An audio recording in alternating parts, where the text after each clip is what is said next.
Assalamualaikum warahmatullahi. Selamat pagi, apa khabar? Mudah-mudahan semuanya dalam keadaan yang positif, yang cemerlang, yang ceria, bersama keluarga, ya, bersama orang yang tersayang, ataupun kalau seorang pun bersama kucing kesayangan atau dugong kesayangan. Jadi pagi ini insya-Allah, ya, kita akan cuba bincangkan apakah kaedah untuk menangani orang yang kaki marah. Menangani kaki marah. Kadang orang yang di sekitar kita tu kawan, kaum keluarga, anak, suami atau isteri, bos atau anak buah dan sebagainya, orang yang pemarah. Jadi macam mana kita nak menangani masalah ni? Ini kes-kes yang banyak saya terima, yang kadang orang minta nasihat, bagaimana nak menangani suami saya yang pemarah, macam mana nak deal dengan anak saya yang selalu marah-marah, ya, bagaimana nak menangani masalah cikgu saya marah-marah, bos saya marah-marah, ya, dan sebagainya. So inilah antara petua-petua prinsip yang insya-Allah boleh gunakan dalam kebanyakan situasi, walaupun mungkin setiap situasi itu unik dan berbeza-beza. Ya, tapi prinsipnya insya-Allah boleh digunakan. Baik. Yang pertamanya, bila kita menghadapi orang yang pemarah, ya, yang selalu marah-marah kita tanpa usul periksa kadang, kita kena cari, kita kena fahami apakah punca makhluk tersebut marah-marah. Orang tu marah-marah pasal apa? Ya, ni. Ya, sebab semua orang adalah makhluk. Semua manusia makhluk. Jadi bila saya sebut perkataan makhluk tadi, jangan kecil hati. Kita adalah makhluk. Marah itu makhluk. Masa itu makhluk. Nafsu kita makhluk. Jadi, kita ni nak kena faham apakah punca makhluk marah itu, marah sebagai makhluk, wujud dalam diri manusia, dalam diri tuan-puan, dalam diri saya, dalam diri orang lain. Ya, ikut kajian saya, pengamatan saya, ada banyak punca-punca marah. Satu yang jelas ialah orang yang mudah pemarah mungkin, wallahu alam, jangan kecil hati, hatinya tidak berapa bersih. Hati yang kotor akan merangsang minda berfikiran secara kotor. Dan minda yang kotor dan hati yang kotor ini mudah merangsang orang jadi marah. Satu. Yang keduanya ialah orang yang mudah marah ini mungkin orang yang rasa terlampau rendah diri. Esteem diri yang amat rendah. Jadi orang yang mudah rendah diri, ya, yang tak yakin diri, mudah tergugat, mudah terancam.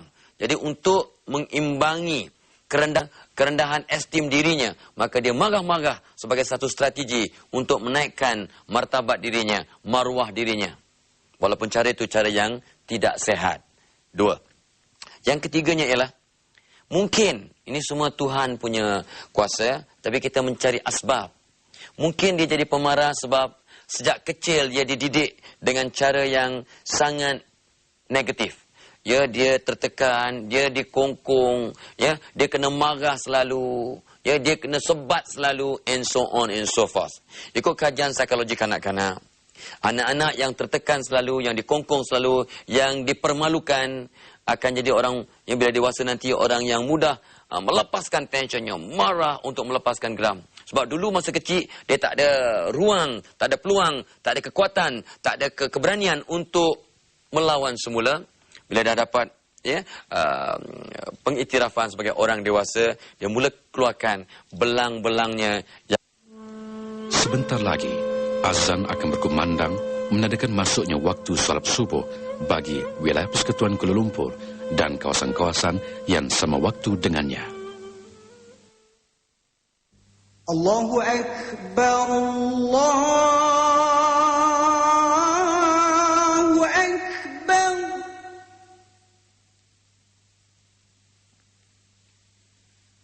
Allahu Akbar, Allahu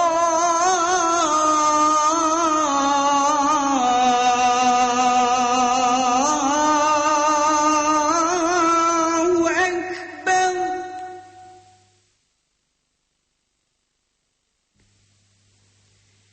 Ashhadu an la ilaha illallah.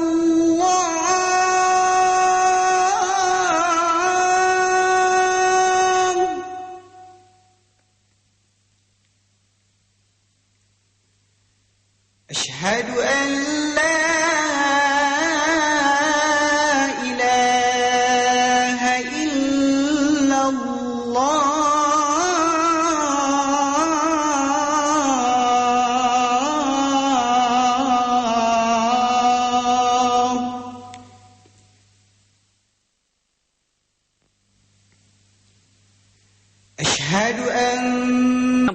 stres. Tapi salah satu punca orang menjadi pemarah, ya, ialah stres.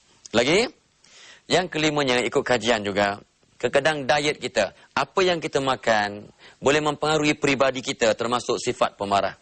Ya, Nabi SAW menyebut dalam sebuah hadis yang mafhumnya lebih kurang berbunyi, personaliti kamu, terbaik kamu adalah seperti mana perkara yang kamu makan.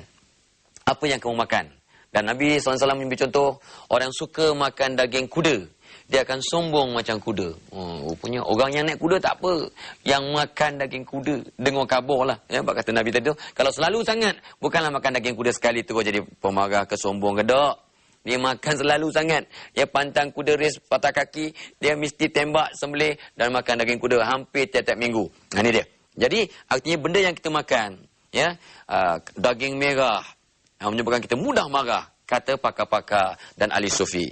Ya, dan pakar-pakar yang mengatakan orang yang banyak makan benda pengawet, ya, aditif, ya, banyaklah benda-benda yang kadang ya menyebabkan kita mudah terangsang, ya, contohnya so diet. Yang keenamnya ialah kawan yang bersifat negatif, kawan yang mudah marah, ya, adik-adiknya, mudah marah maknya, kadang cakap kat telefon pun marah-marah. So oleh kerana kita sentiasa berkawan dengan orang yang mudah marah, takut-takut sifat itu menyangkit kat kita. Sebab kata Nabi, agama kamu, perangai kamu adalah seperti kawan-kawan kamu. Seperti agama kawanmu, seperti perangai kawanmu. Itu dia. Jadi kita tengok siapa kawan-kawan kita. Itu punca yang keenam. Yang ketujuh ialah kita kadang jadi marah-marah ni, pemarah ni sebagai strategi untuk mengawal orang lain. Susah sangat nak mengawal orang lain, kita pun marah-marah. Ni apa ni? Ni apa ni? Orang langgar kita. Langgar kita ataupun kita langgar orang, ya. Jadi kita panik, kokokkan kena saman ke apa ke, kita keluar je. Apa ni lesen kopi O ke? Kami tak tahu bawa ke? Kita langgar orang, kita marah orang depan. Orang tu pun panik. Aku ke salah? Ke dia salah? Ya, itu sebagai satu strategi untuk mengawal orang lain. Dan last sekali, ikut kajian saya, banyak mungkin punca-punca lain yang mungkin tuan-puan lebih tahu dari saya. Tapi yang sempat saya nukilkan ialah yang ke-8 ialah kita marah sebab ingkar perintah Tuhan.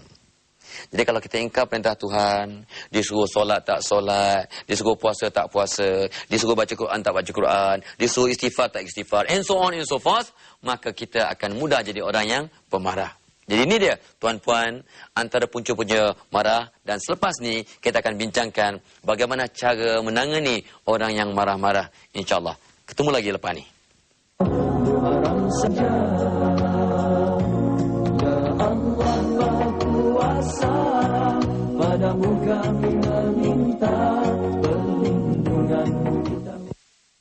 Bersamamu, hulurkan tangan, ringankan beban. Sumbangan melalui SMS, kad tabung 2, tabung 5 atau tabung 10 dan hantarkan ke 33399.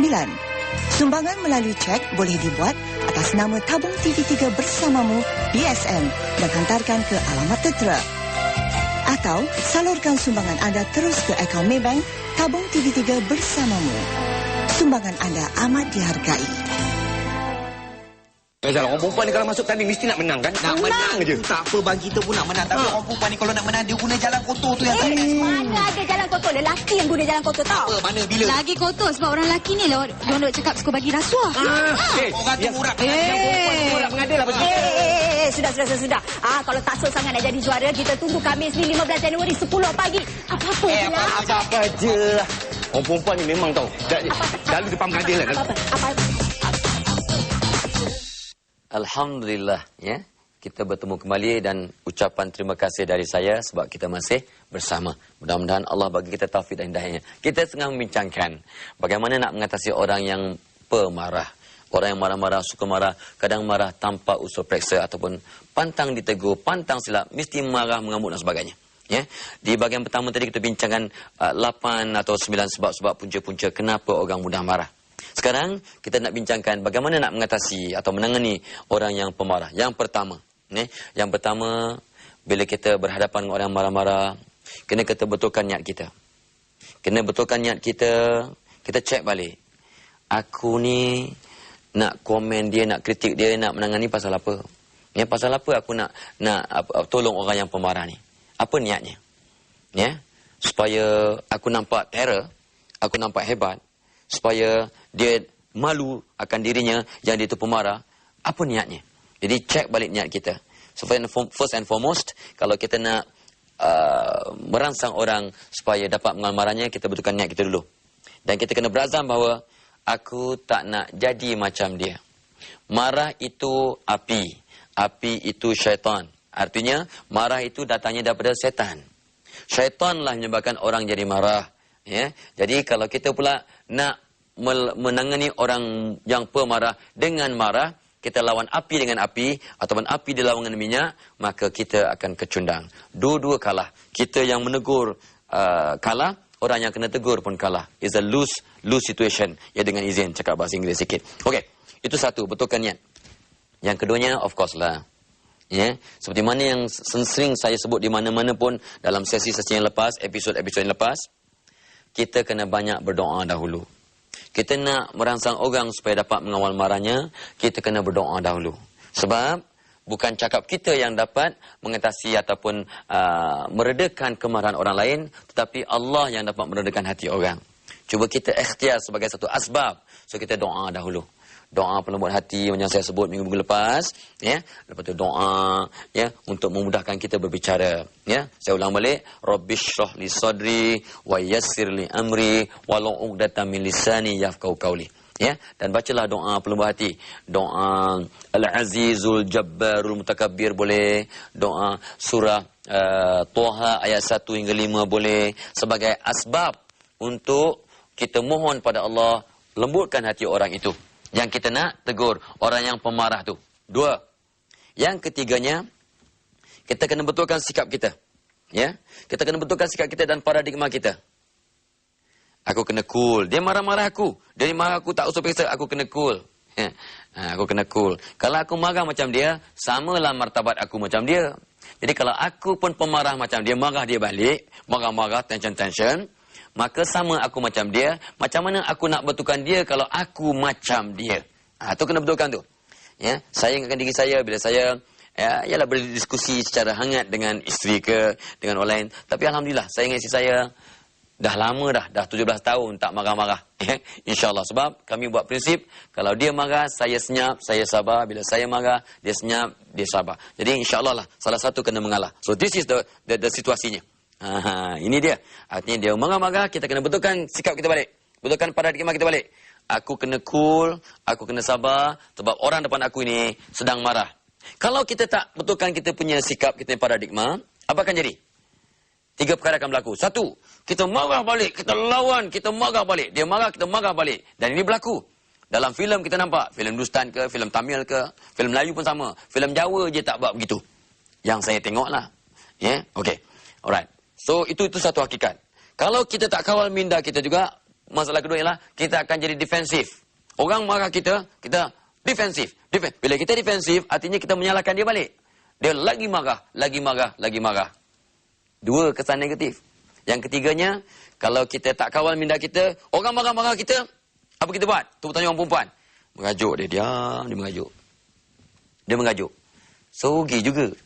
So, 3 pendekatan kalau kita tak kawal minda kita pun negatif. 1, kita marah balik, negatif. Ya, kita melawan balik, kita defensif pun negatif. Ya, kita senyap pun negatif. Jadi apa yang kita buat ialah kita cool, kita sabar, betulkan. Ya, betulkan kita punya paradigma. Aku kena sabar, aku kena jadi hebat sebab aku nak tolong orang yang pemarah ini supaya jadi orang yang lebih baik. Itu langkah ketiga. Langkah keempat, jangan lari dari masalah. Ada orang bila kena marah-marah dia cabut. Isteri marah-marah, suami pun terus cabut keluar rumah. Ya, suami marah-marah, isteri cabut ke rumah mak dia, ya, ke rumah pakcik dia, whatever lah. Ya, this is wrong. This is very, very wrong. Jangan lari daripada situasi itu sebab ini tak menyelesaikan masalah. Ya, ada juga kes yang boleh buat begini, tapi ini tidak begitu positif. Jangan lari. Ya, dan last sekali sebelum kita sambung sebentar lagi nanti ialah fahami situasi dengan mendalam, dengan apa nama kata tu? Dengan jelas. Kita fahami situasi senarionya. Kenapa dia marah-marah, ya? Kenapa dia begitu teruk sangat, ya? Kenapa tempernya, ya? Kita fahami situasi. Kadang-kadang dia marah-marah sebab sambal terlalu pedas. Bukan apa pun, sambal pedas sangat. Rupanya dia marah-marah, dia ternampak warna yang merangsang marah. Ikut kajian kromatoterapi ataupun psikologi warna, ya, rawatan oleh warna. Warna merah merangsang marah, warna orange merangsang marah. Tiba-tiba isteri dia, entah apa mimpinya, dia beli langsir rumah, semuanya warna orange, warna merah. Kau suami balik pun tension je. Ya, contohnya lah, dengan tak sengaja. Ini kena faham senario, kena faham dia punya situasi. Barulah kita dapat merawat tempat dengan apa nama masalah tu dengan lebih baik. Kita bertemu lagi selepas ni, insya-Allah. Yang umur, masih murah rezeki, kita dapat bersama. Baik, kita masih bincang tentang bagaimana nak menangani orang yang marah-marah. Ya, kita dah bincang 4 strategi ataupun langkah. Yang kelimanya, adik-adik, anak-anak, tuan-puan yang saya muliakan. Kadang-kadang orang marah-marah ni sebab dia nak lepaskan tensionnya. Ya, dia ada graf. Dia marah, lepas marah aja, lega dia. Dia pun cool down. Dia pun sejuk, dingin hatinya, murni hatinya. So, kadang-kadang salah satu cara nak menangani orang yang marah-marah ialah bagi peluang dia lepaskan tensionnya. Dengar aja. Dengan kita yakinkan dalam kepala kita bersihkan hati kita, jangan niat, jaga kau lepasnya aku pula kecil lagi betul. Contoh minta maaf lah, bahasa kasar tu, ya, perkataan tu kadang tersebut dalam hati kita yang tak elok, ya, tetapi sebenarnya jangan buat begitu. Ya, hati kita dengar. Kita dengar dia marah tu. Biar bagi Chan. 1 minit, 2 minit, 3 minit, 4 minit. Ikut kajian psikologi. Ya, orang marah sekitar 4 minit, bukan 4 jam. Waktu marah tu tension, temperature naik, benar-benar marah, ya, ialah 4 minit. Waktu marah 4 minit. Jadi kalau misalnya kita dapat kawal, bagi Chan cakap kita tengok jam, 1 minit, 2 minit, 3 minit, 4 minit. Okey, dan patut dah setuju ni. Okey. Bagi Chan dia lepaskan geram. Ya, bagi Chan. Ini namanya dalam bahasa psikologinya katasis. Pelepasan tension dengan marah. Okey, tak apalah. Itu langkah nombor 5. Langkah nombor 6, selepas kita tengok dah 4 minit, lain macam budak ni masih hot aja. Kita, sabar dulu. Sebut nama dia. Cara nak tegur ataupun nak ganggu dia punya marah, dia sebut namanya. Hafizah. Hafiz. Dia tunggu marah. Hafiz. Jangan kata dia kata. Hafiz. Pit. Pit. Kita panggil dia. Panggil. Jangan kata, istighfar. Mengucap. Innalillahi. Jangan. Kadang-kadang orang tu lagi tension. Kau ingat aku nak mati? Innalillahi. Kau ingat aku nak mati? Lagi marah dia. Kita panggil namanya. Biasanya orang kalau disebut namanya dengan penuh kasih sayang, ya, kita sebut, ya. Britney Spears. Britney. Britney. Sabar dia, insya-Allah. Ya, okey. Itu kita ganggu secara hikmah. Tetapi kadang kita dah puas berlembut, dia masih juga beragam, masih juga tunjuk lagak. Kita boleh gunakan shock therapy. Hoi! Apa ni? Kadang-kadang orang terkejut tau. Kalau kita buat shock therapy, dia terkejut. Sebab dia tahu marah dia. Dia tak tahu marah kita. Bila kita tunjuk kita pun marah, dia pun, boleh marah juga. Dia punya, aku je terror marah, rupanya dia pun terror juga. Sesekali tengok keadaan. Itu dengan syarat kita kawal diri kita. You marah pun marah yang terkawal. Bukan marah tak kawal. Kalau marah tak kawal, setan dah kawal diri kita. Kita marah cara terkawal. Macam berlakon lah. Kita bagi terpanjang dia. Apa ni? Macam ada seorang suami, ini kisah benar. Dia marah isteri dia. Bang, nampak perempuan ni bang? Pucat suami dia. First time isteri dia yang badan kecil tapi tunjuk penumbuk. Lepas tu tangan kiri tunjuk senduk. Ni nampak ni. Penumbuk pun boleh, senduk pun boleh. Pucat suami dia. First time dia melawan suaminya. Lepas tu suami dia berubah dengan izin Allah. Jangan main-main. So, ini namanya shock therapy ni. Ya? So, itu langkah nombor 6. Dan langkah yang ketujuh ialah bila kita dimarah tapi kita tak bersalah. Bagi cara dia marah. Bagi cara marah-marah lepas tu kita kacau dia dengan hikmah dia kata, nanti dulu. Nanti tuan. Ya, tuan, yang berhormat. Yang beruban. Tak katalah wabi-wabi yang lain. Ya. Ini. Sebenarnya apa yang I buat tadi ialah untuk kebaikan company. Untuk kebaikan you. Untuk keselamatan you. Untuk kesihatan you. Kita terus cakap cepat-cepat. Sebab kalau orang pemarah ni, dia tak boleh dengar cakap panjang-panjang. Nanti dulu. Sebenarnya, ada 15 sebab I buat kerja tu. Dia tak ada masa. Orang pemarah, dia tak ada masa nak dengar 15. Dia nak terus sap. Sebenarnya I buat ni untuk you tahu. Sebab I sayang kat you tahu. Sebab untuk you. Untuk supaya company tak rugi. Supaya tiga-tiga tak bankrupt tahu. Wah, jadi si bos tu kata, TV3 tak bankrupt. Itu tu keyword tu. Ya, satu kata-kata tu kita kena terangkan. Kalau kita tak salah, kita kena terus terangkan kenapa kita buat apa yang kita buat yang menyebabkan orang marah kita. Langkah nombor 7. Langkah nombor 8 ialah kita bagi peluang pula. Kalau you nak marah-marah begini, saya ingat bila saya pergi minum dulu, bila you dah sejuk, you dah cool down, you boleh berbincang secara yang matang, I datang balik. Okay? I give you half an hour, cool down. I bagi masa you setengah jam untuk cool down. Kalau you masih nak marah juga, you go on, let me go out. Jadi itu kita namanya secara gentleman, jangan marah-marah. Secara gentleman kita, okay, tak apalah.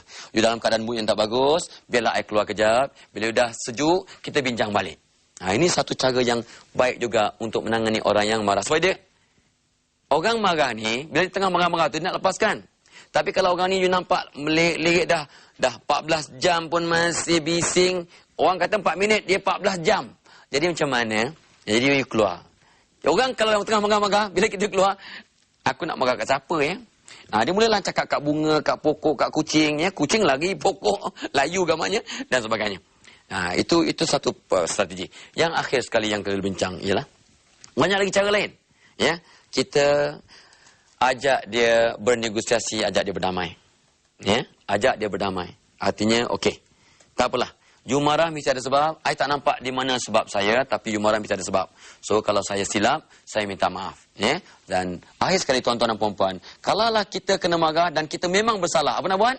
Kita mengaku salah, kita minta maaf, dan kita janji, kita tak akan buat lagi, dan kita cakap kat dia, saya telah belajar dari kesilapan saya, insyaAllah, saya berjanji saya tidak akan buat lagi. Pertama apa? Mengaku salah. Bila kita mengaku salah, orang akan sejuk. Keduanya, kita minta maaf. Ketiganya, kita terangkan, yes, I learn my lesson. InsyaAllah saya tak akan buat lagi. So, itu dia antara cara-cara untuk menangani orang yang marah. Semoga kita dapat sesuatu kebaikan daripada penyakit ini. Saya minta ampunan maaf. Panjang umur jumpa lagi. Salam ceria, salam sayang dari saya. Wassalamualaikum warahmatullahi. Terima kasih. Rabiul akhir, jamadil awal, jamadil akhir.